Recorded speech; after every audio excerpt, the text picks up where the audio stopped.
Bonjour. La guerre est-elle la continuation de la théologie par d'autres moyens? Faut-il incriminer les grandes religions monothéistes en tant que criminels de guerre ou au contraire les absoudre pour avoir su domestiquer en partie, la violence naturelle des hommes?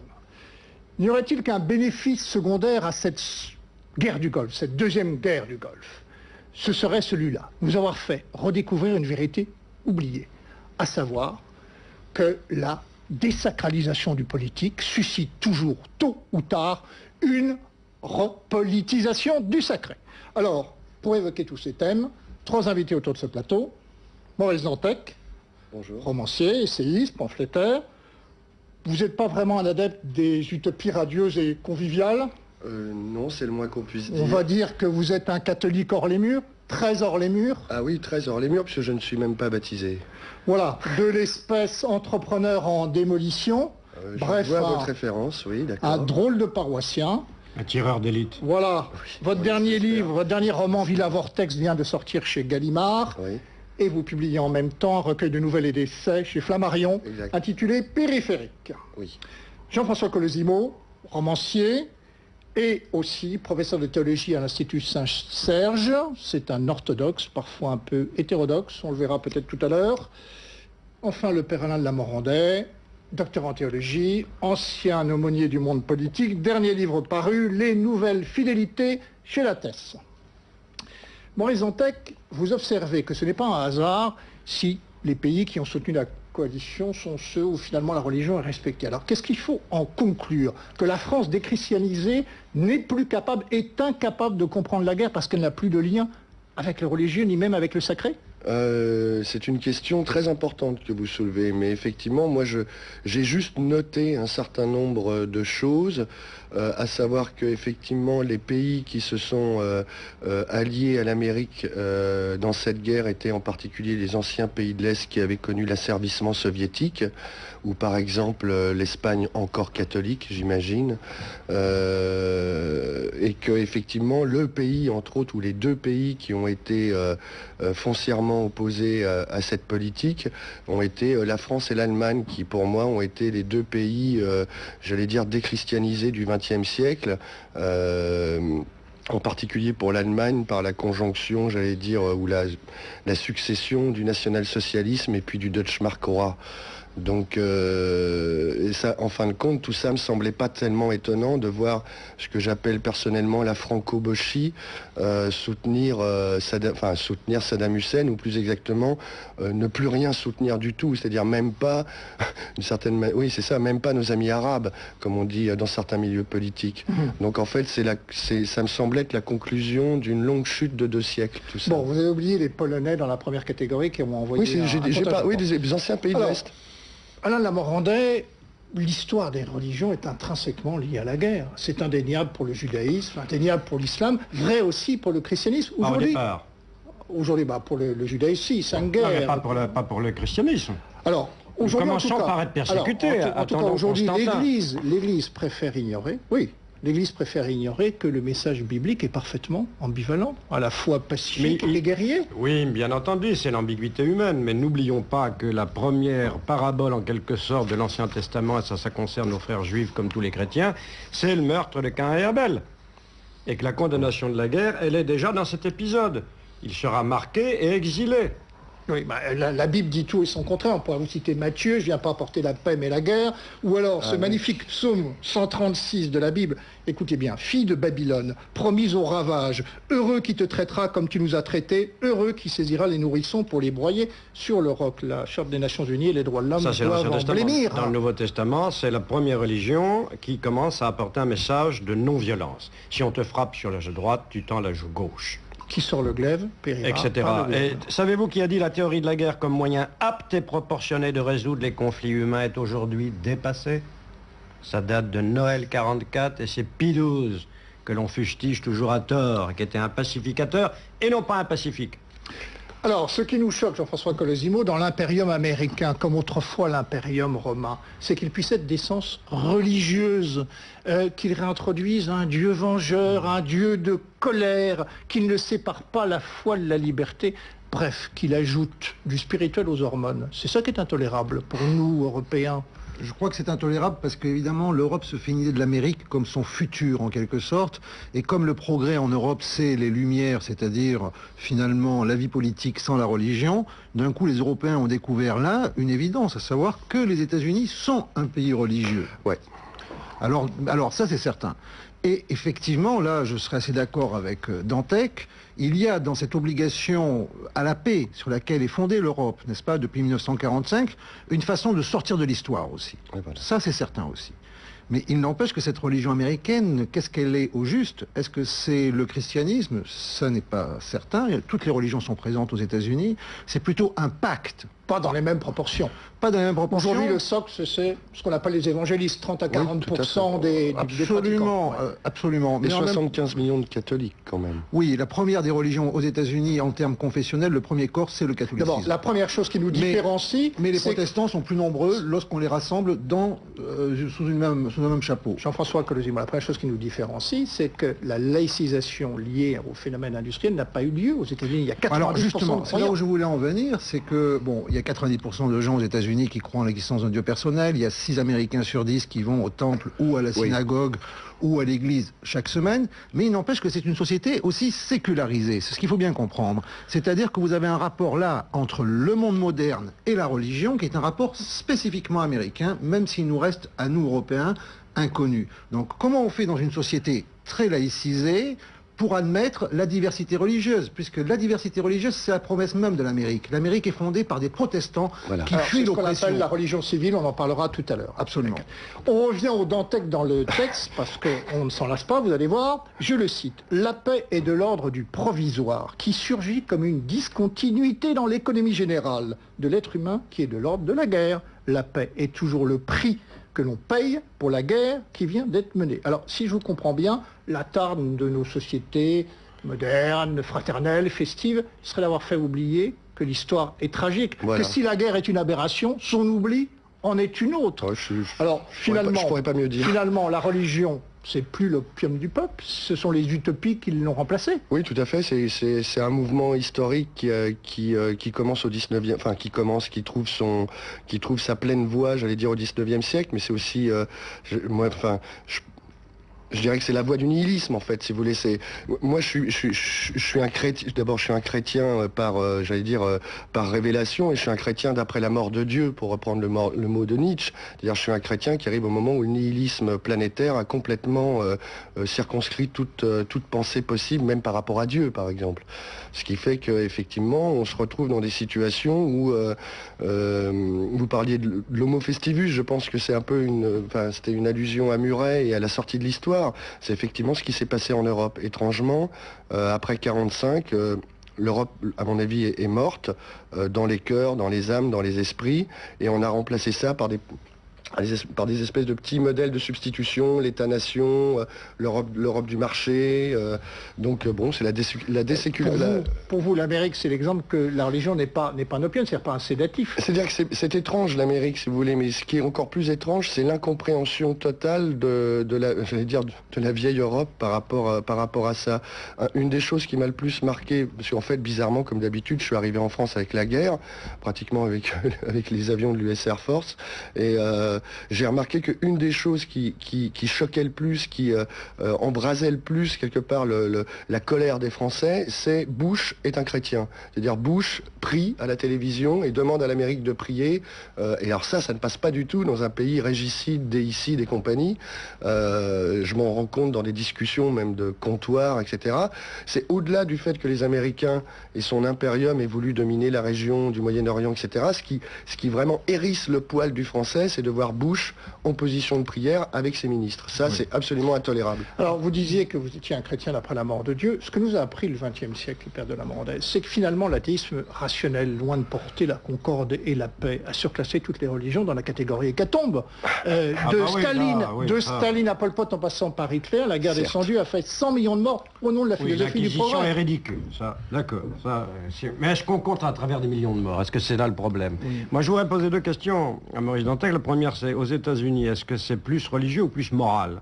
Et la Il y a deuxième, les deux, je suis d'accord. et développer ça un peu. Et la deuxième, c'est que je suis un peu gêné, mais il est plus jeune que moi. Il a l'air de dire la guerre est belle. Ben, moi qui ai fait la guerre d'Algérie, je peux vous dire que la guerre c'est Ah non, pas j'ai beau, pas dit hein. que la guerre était belle. Ça, On n'en est pas trop loin, précisez ça. Non, hein. non, alors je vais préciser si Vous vous n'êtes voulez. pas du tout d'accord avec ce qu'écrivait par exemple le père Théard du Chardin, qui a été dans les tranchées en 14 et qui disait que la guerre était une expérience de plénitude exceptionnelle. Mais La nostalgie du front, c'est quand même- oui, bien sûr, mais ça c'est une expérience personnelle. Moi je peux dire qu'aussi la guerre d'Algérie, d'avoir lutté contre la torture, ça m'a apporté une rédemption personnelle, ça m'a obligé à être moi-même, ça c'est vrai. Je comprends ça. Mais on peut pas aussi légitimer la guerre Non, il pour que s'agit les pas gens de se réalisent. Jean-François Je Colosimo. crois que pour repartir un peu là sur un motif plus juste, il me semble, que ce qu'on a dit tout à l'heure, cher père, les religions ont endossé la guerre. Elles ont toutes endossé la guerre parce que les religions sont là pour... Les religions sont là pour endosser la réalité humaine, n'est-ce pas? Le boire, le manger, la sexualité et donc aussi la guerre. L'exception, la singularité chrétienne, c'est que les chrétiens, à partir du IVe siècle, une fois qu'ils sont en position de pouvoir, commencent à réfléchir sur la notion de ce que pourrait être une guerre juste. À quelles conditions une guerre est-elle juste? Et ça va donner en fait le droit international moderne dans sa version laïcisée. Or, qu'est-ce qui se passe aujourd'hui? C'est que la notion développée par l'Amérique, se sentant très victimisée par le 11 septembre, donc la notion de guerre préventive développée par l'Amérique est en contradiction avec cette théorie de la guerre juste, ce qui fait que le pape condamne cette guerre, n'est-ce pas? Et en fait, donc, on a une guerre qui ne veut pas se dire religieuse. Les Américains ne veulent surtout pas faire une croisade chrétienne contre l'islam. Il y a des musulmans aux États-Unis. C'est surtout pas ça qu'ils veulent faire, n'est-ce pas? Mais en même temps, ils se voient condamnés par le peuple. L'autorité chrétienne manifeste au nom du fait que la guerre qu'ils feraient ne serait pas juste. Et là, on a une contradiction entre religion établie, religion constituée, religion historique et cette religion américaine. Alors, on pensait, c'est peut-être un des enseignements de cette deuxième guerre d'Irak, finalement que la technique, la technologie était un désenchantement du monde. Que la science allait être le remède religieux, plus de science, moins de croyance, une école qui s'ouvre, une église qui se ferme. Et puis patatras. On assiste à quoi? On assiste à une remontée de l'irrationnel par la rationalité. Donc vous êtes d'ailleurs un bel exemple, Maurice Antec. Comment vous expliquez ça? Je ne sais pas si je suis en mesure de l'expliquer, mais le fait, encore une fois, si vous voulez, que le nihilisme est littéralement circonscrit toutes les pensées sur la planète depuis au moins un siècle, rend en fin de compte son contre-pôle, si j'ose dire, tout à fait possible. C'est-à-dire que après, effectivement, les 100 millions de morts que vous évoquiez, disons des athéismes modernes, il était à peu près évident qu'un jour ou l'autre ressurgissent les spectres très antiques de notre histoire oubliée. C'est-à-dire qu'en fait, c'est vrai que les Américains n'ont pas envie de faire une croisade chrétienne. D'un autre côté, il est absolument certain que, par exemple, dans le monde arabe, c'est vécu comme tel. Absolument. Donc, oui, absolument. Absolument, mais c'est ça l'ambiguïté. Ce qui est grave, et en même temps, si vous voulez, j'oserais dire que peut-être le conflit peut être aussi un moment du dialogue. C'est-à-dire que dans ce chaos, si vous voulez, qu'on vit, et où, vous disiez, l'irrationnel religieux revient, etc., il y a peut-être aussi le moyen de renouer bizarrement, hein, paradoxalement, y compris, j'allais dire, au-delà de la guerre qui se mène, mais peut-être aussi par la guerre qui se mène, de renouer un dialogue peut-être théologique aussi avec l'islam. Et on peut vraiment dialoguer une fois qu'on vous a cassé la gueule? Quand je vous dis que le conflit est un moment du dialogue, c'est que je ne vois pas d'autre solution aujourd'hui que ça, puisque de toute façon, sinon c'est la non-compréhension totale entre un Occident postmoderne et complètement anti-religieux même, et au contraire un monde musulman encore antique, basé sur les valeurs antiques de la liberté, de la foi, etc. Ça me semble plus dangereux, parce qu'il y aurait, comme on dit en politique, il y aurait asymétrie, si vous voulez. Là, au moins, peut-être qu'on peut se remettre à discuter, sans compter que je pense que les musulmans d'Irak sont, en fin de compte, plutôt soulagés de savoir que Saddam Hussein n'est plus au pouvoir. Mais les chiites, pas trop en ce moment, mais bon. Théos et Polémos s'absentent un court instant. On les retrouve après le journal en compagnie de nos invités. Ils sont fous, ces Américains, qui font de la religion à la fois un facteur de paix civile et de guerre extérieure dans un mélange détonnant de messianisme et de testostérone. Et si c'était nous, pauvres Européens, empêtrés dans notre vieux rationalisme, qui avions perdu de vue que l'homme est avant tout un animal symbolique investi du besoin de croire? Maurice Dantec, Jean-François Colosimo, le père de la Morandais, Échange en point de vue explore les liens entre guerre et religion dans un débat qui, heureusement, n'a rien d'œcuménique. Alors, Maurice Dantec, vous écrivez « L'hégémonie de l'Empire romain a conduit à la prospérité des peuples de la Méditerranée pendant 2 ou 3 siècles. La France que j'aime, la France carolingienne ou capétienne, était hégémonique. Si elle est mise au service du Christ, la monarchie universelle ne me pose aucun problème. » Êtes-vous bien sûr, on en parlait tout à l'heure, que le messianisme, que l'impérialisme américain est un messianisme chrétien, non pas une sorte de SMIG déiste? C'est une question qui mérite d'être posée. Ce que je connais des États-Unis, vous en parliez tout à l'heure, c'est qu'effectivement, au quotidien, c'est ça qui a d'important, si vous voulez, c'est qu'au quotidien, ce sont des gens qui croient, qui vont à l'église, qui vont au temple, qui vont à la messe le dimanche. Le trucker de base, comme on dit, qui conduit son camion entre le Kansas et l'Arizona, à la fois, il va aller à la messe, enfin où il va aller au temple, il va écouter le pasteur.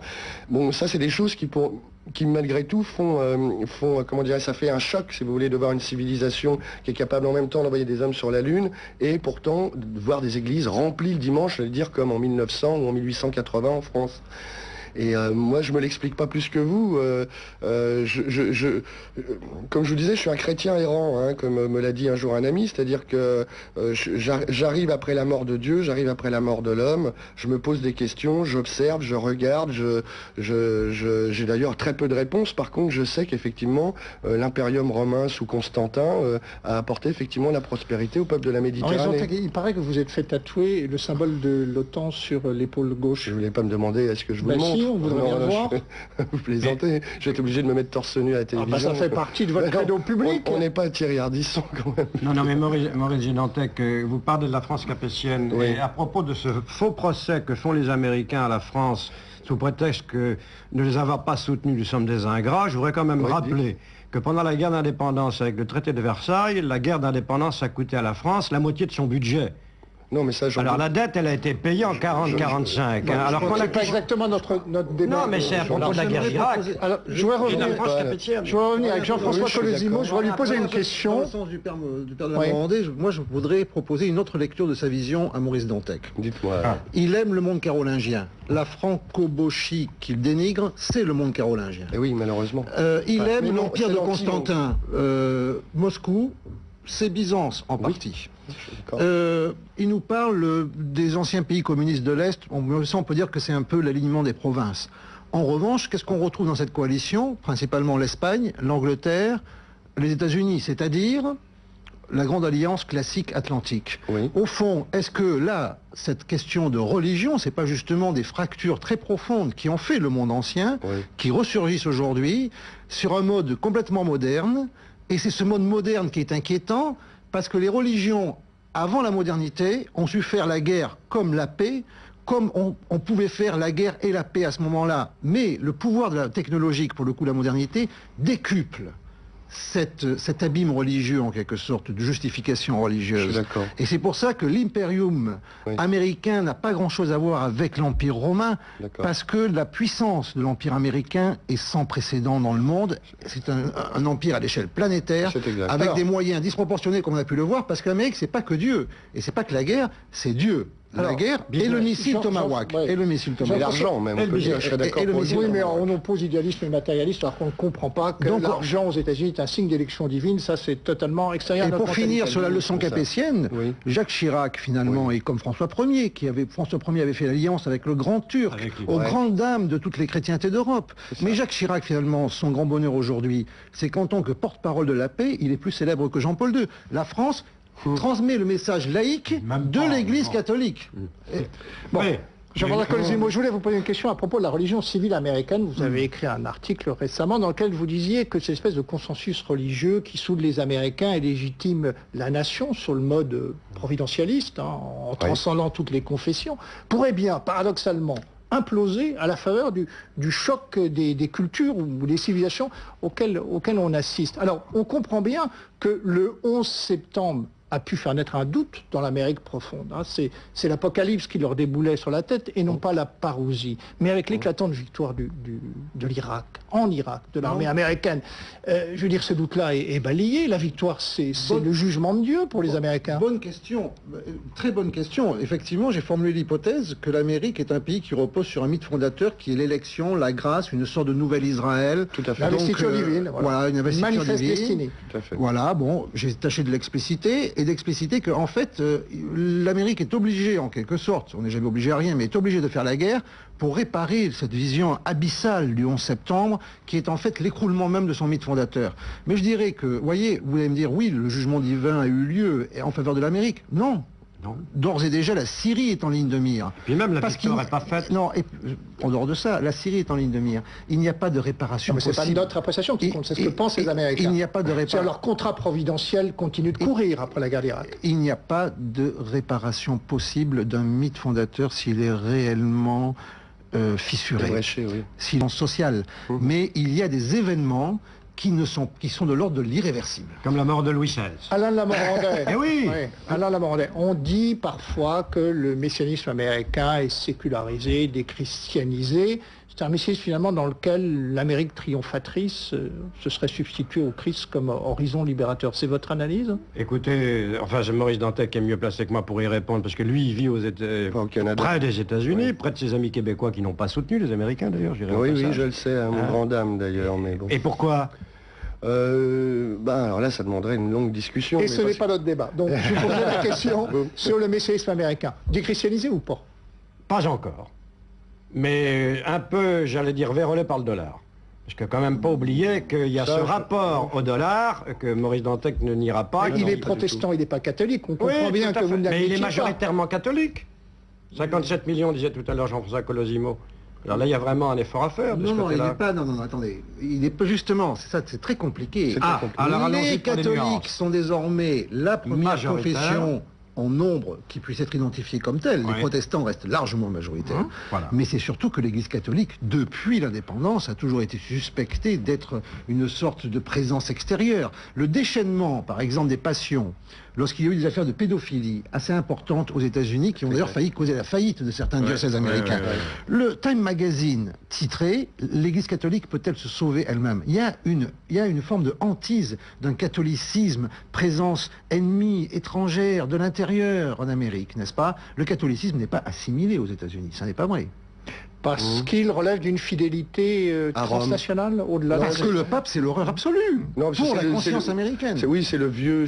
en fait, c'est le vieux schisme protestant catholique. C'est-à-dire, le catholicisme, c'est Rome, donc c'est le concurrent direct du roi ou de la République, quoi. Donc, mais je suis pas tout à fait d'accord quand vous dites que les catholiques sont pas intégrés aux États-Unis. Je crois que les États-Unis ont basé précisément leur civilisation sur l'intégration... j'allais dire multireligieuse, ce qui effectivement pourrait à terme, je crois pas non plus au déclin de l'Empire américain selon Emmanuel Todd, je crois honnêtement que le 11 septembre a remis les pendules à l'heure aux États-Unis, dans la civilisation nord-américaine, c'est-à-dire que soudainement, ils se sont rendus compte qu'il y avait un monde à l'extérieur de l'Amérique, et que ce monde était différent, et que donc, d'une certaine manière, les Américains ayant été pendant très longtemps eux-mêmes les propagandistes de la post-histoire, sans même le vouloir, là, il y a eu un retour de l'historique, j'allais dire, de manière cruciale.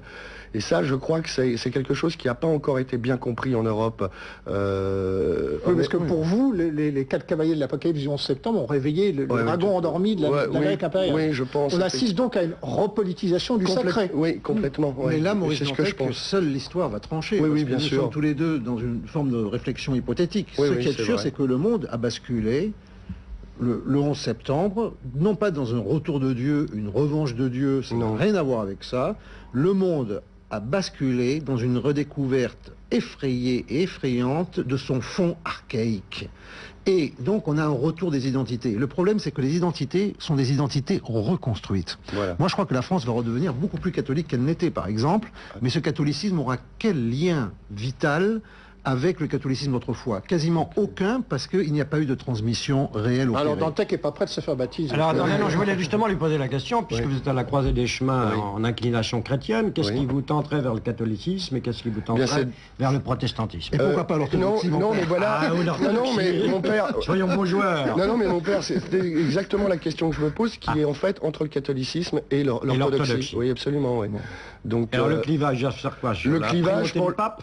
Il y a d'une part effectivement peut-être ce qu'on pourrait appeler l'infaillibilité du pape, qui est un dogme qui me pose un problème, mais au-delà de ça, c'est pour le moment, si vous voulez, moi j'en suis à la découverte de la patristique chrétienne, je découvre les vieux pères de l'Église, grecs ou latins, donc je lis, si vous voulez, j'essaye de me faire une idée, j'essaye de voir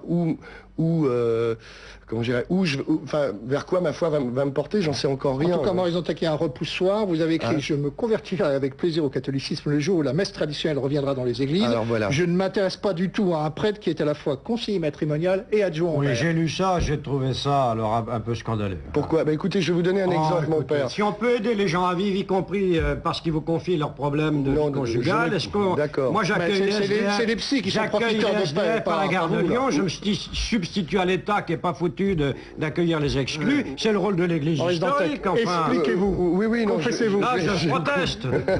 Non, le problème, c'est par exemple, qu'est-ce que c'est si vous voulez, moi je rentre dans une église, il n'y a plus de liturgie pratiquement. Je n'ai plus de... moi qui en plus viens, je suis un enfant perdu du matérialisme, qu'est-ce qui se passe dans une église? Qu'est-ce qu'on me donne pour éventuellement pouvoir me recueillir et exercer mes prières? Il n'y a pratiquement plus rien. La dernière fois au Canada où j'ai vu les JMJ, où je voyais des jeunes gens avec des t-shirts blancs I Love Jésus sur les marches des églises avec des guitares folk. L'accompagnement musical vous paraît un peu mièvre. Hein. Voilà, si vous voulez, ça marchait plus. Ce qui fait que, étrangement, c'est vrai qu'à cette période-là, j'ai commencé à m'intéresser par exemple aux rites orthodoxes, grecs ou russes, ou byzantins, ou même par exemple à l'église maronite du Liban, à des choses comme ça. Parce qu'effectivement, je n'arrive pas à concevoir une église qui a, disons, mis à la poubelle de l'histoire sa langue sacrée, toutes ces liturgies, et j'allais dire même le fond quasiment, je veux dire baptismal. Mais la conversion de Dantec est en cours, mais pas totalement accomplie. On va maintenant mettre la basilique Saint-Pierre de Rome, il verra qu'il y a de belles liturgies arabes. Voilà, mais c'est un peu difficile d'y aller tous les dimanches. Alors, on va mettre les clairs sur le grill. Finalement, le discours, le retour du sacré, du discours religieux par la guerre, est-ce que ça ne signe pas l'échec des institutions ecclésiales? Au fond, est-ce que les guerriers ne redeviennent pas ce qu'ils étaient à l'origine, c'est-à-dire les... C'était. Oui, mais là, notre dernière guerre coloniale n'est quand même pas un succès de ce côté-là. On va quand même le rappeler. Non, c'était pas une guerre sur le sol national. Non, on prétendait que c'était pas celle de 70, celle de 14 ou celle de... En Algérie, on prétendait... Vous voudriez que les Américains nous envahissent pour qu'on retrouve une faveur sacrée? Non, pas du tout, je vous pour... posais la question, simplement, le retour du sacré par la guerre, ça nous intéresse. Non, moi je crois pas que ce soit un retour du sacré par la guerre, parce que, excusez-moi... Du sacré et du religieux. Oui, mais vous aviez raison de noter une chose, c'est-à-dire que même ce retour du religieux, s'il se fait au XXIe siècle, dans l'ère du nihilisme accompli, j'allais dire, ce n'est pas la même chose que les religions qu'on a connues, les religions consacrées, chrétiennes ou autres, j'allais dire en l'an 1400 par exemple. Ça n'a plus rien à voir. On est après Auschwitz, on est après Hiroshima, on est au moment où on décrypte le génome humain, on est au moment où vous parliez de la science, même les grandes théories scientifiques du XXe siècle vont sûrement voler en éclats d'ici peu. On est face à un monde j'allais dire, qui ne ressemble à rien de ce qu'on a connu auparavant. Donc les religions, elles vont même plus avoir la même possibilité, elles vont même plus pouvoir jouer le même rôle. Il n'y a plus de, si vous me permettez, il n'y a plus de chrétienté, il n'y a plus d'islamité, il n'y a plus même au sens propre de judaïté. Dans Israël même, on voit tout le conflit qui est entre religieux et non religieux. Nous sommes projetés dans un monde, n'est-ce pas, qui est ce monde de la modernité qui est capable d'annihiler n'importe quelle identité. Alors la question est de savoir si nous sommes en train de nous débattre en quelque sorte comme des lapins face à l'expérimentateur de laboratoire, et on gigote énormément, et les Américains gigotent particulièrement parce qu'ils sont très riches et très forts. Pas mal vu, oui. N'est-ce pas? Donc, est-ce que c'est vraiment la fin, ou est-ce que nous sommes en fait face à un renouveau de l'histoire dont on peut malgré tout, dans ce cas-là alors, avec crainte, encore une fois, et tremblement, redouter toute la barbarie? Alors, on revient à la franco-bochie, à l'interrogation initiale de Maurice Dantec. Vous avez écrit « La France de Charlemagne me semble infiniment supérieure à celle de Jacques Chirac ». Alors, pour quelle raison? Parce qu'elle avait la foi. Ce qui nous fait peur Écoutez, dans l'islam aujourd'hui, finalement, c'est la foi. Non, oui, d'abord, il y a ça, effectivement, puis au-delà de ça, si vous voulez, cette guerre qu'on nous a présentée comme le futur Vietnam des États-Unis a duré 3 semaines, vous êtes bien d'accord. Bon, rien n'est gagné. Hein. Non, d'accord, mais enfin, si vous voulez, entre le gagner. moment où, excusez-moi, sur votre chaîne, au bout de 3 jours de guerre, je voyais que l'armée américaine s'enlisait, paraît-il, en Irak, et quand j'ai vu le retour de toute la presse française en l'espace de quelques jours, là récemment, essayer de rattraper le coup. Chirac, d'ailleurs, on le voit plus beaucoup, je remarque, ni Monsieur de Villepin. Donc, si vous voulez, j'ai effectivement un doute sur la possibilité encore de la France, j'allais dire, de proposer ce que Nietzsche appelait une grande politique. Si vous voulez, j'ai l'impression que Chirac et ses alliés, c'est-à-dire Schröder, les pacifistes allemands, etc., font comme le Kaiser Guillaume en 1913 ou 14, c'est-à-dire privilégier ce que Kaiser appelait la petite Allemagne, ce qui a conduit à la Première Guerre mondiale, et je pense que Chirac privilégie la petite Europe, ce qui risque de provoquer la 4e Guerre mondiale. En un mot, cette deuxième guerre du Golfe, c'est un événement géopolitique ou d'une autre nature, Bernard Barandet? En un mot, et je voudrais répondre à Oui, M. Dantec, que le président Chirac a défendu la morale internationale et la légalité. Moi qui n'ai jamais été chiracien, pour la première fois de ma vie, je défends Jacques Chirac. Jean-Jacques va répondre lui à ma question. Je crois que on n'en a pas du tout parlé, c'est un événement catastrophique parce que c'est la fin des chrétiens d'Orient, ces chrétiens mêlés au monde arabe, qui cette fois-ci, c'est certain, en raison du choc là, des empires et des réalités, ne vont plus avoir aucune existence. Et donc, si on se plaint parfois de la disparition de certaines races animales, à raison, ou dans la faune ou dans la flore, n'est-ce pas? Là, il y a une histoire de 2000 ans qui va être anéantis sous la force des événements. D'ailleurs, personne n'a vraiment envie de les anéantir, n'est-ce pas? Mais ils sont menacés simplement par l'événement lui-même. Mais n'étaient-ils pas menacés avant? Je veux dire, les chrétiens du Liban, ils sont menacés aujourd'hui. Et ils sont sous occupation syrienne. Ils sont sous occupation syrienne, ils sont menacés depuis longtemps. Qui est un pays de la Syrie dans lequel il y a 20% de chrétiens. Bon, merci à vous trois. La conclusion s'impose d'elle-même. Elle a été vérifiée par 25 siècles d'histoire. L'oraison du plus fort est toujours la meilleure. À la semaine prochaine pour un autre livre et un autre débat.